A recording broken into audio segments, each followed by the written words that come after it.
Police ద్వారా ఏ విధంగా ప్రవర్తింపజేస్తుందో చాలా దురదృష్టకరమైనటువంటి పరిస్థితి.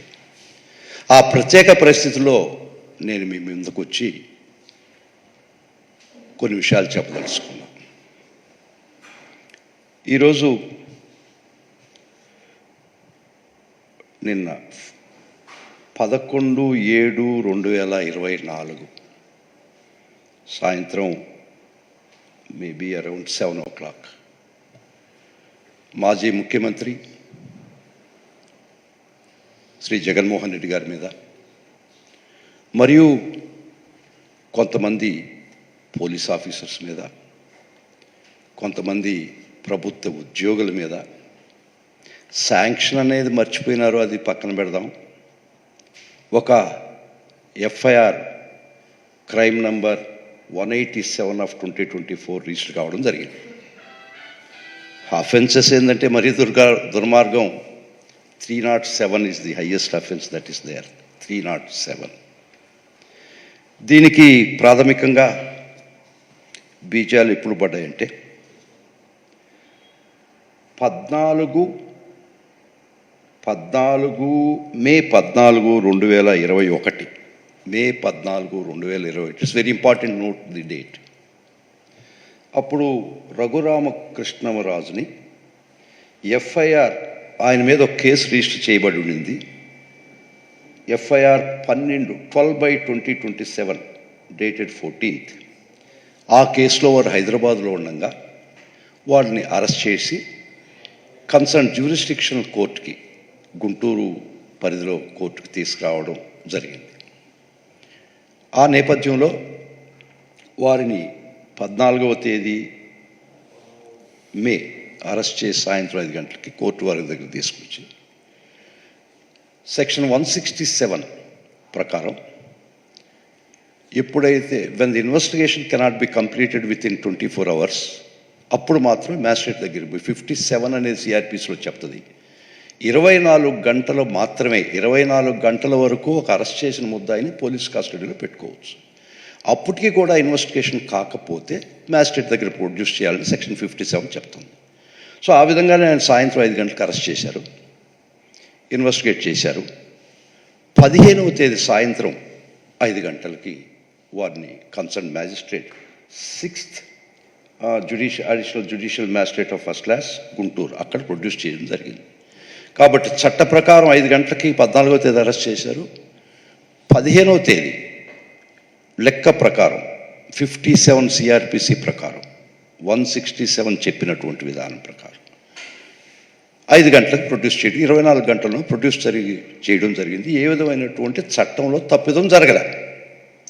కానీ ఆ విషయంలో వారు on the intervening knight of 14/15 ఆ రోజు కస్టడీలో నన్ను టార్చర్ చేశారని చెప్పి వారు ఇప్పుడు కంప్లైంట్ ఇవ్వడం జరిగింది.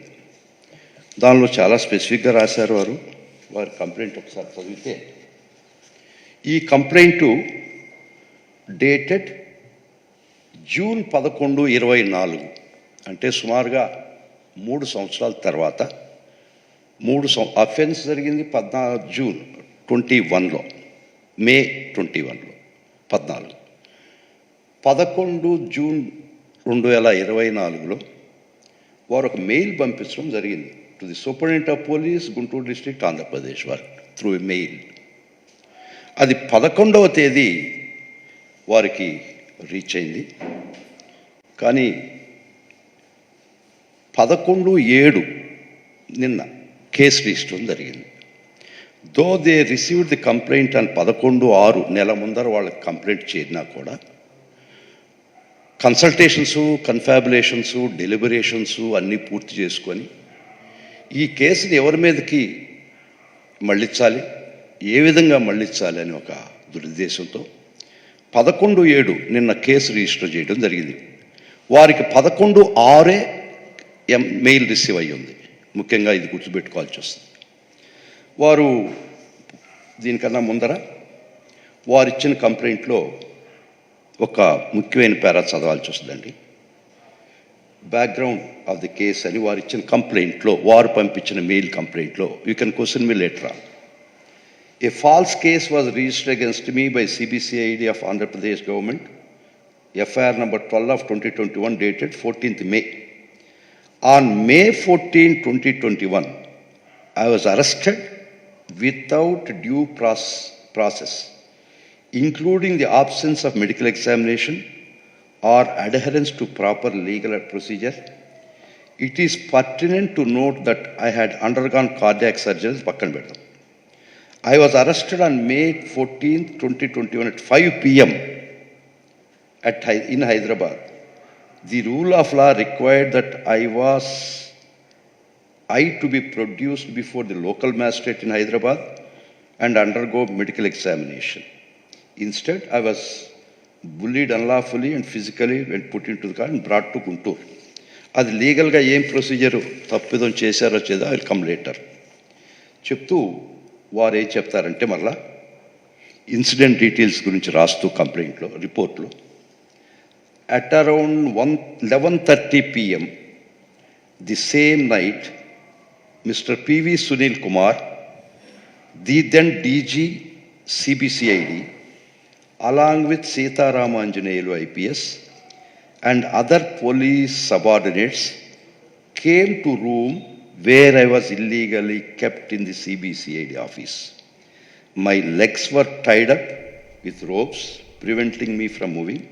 They started beating me with rubber belt.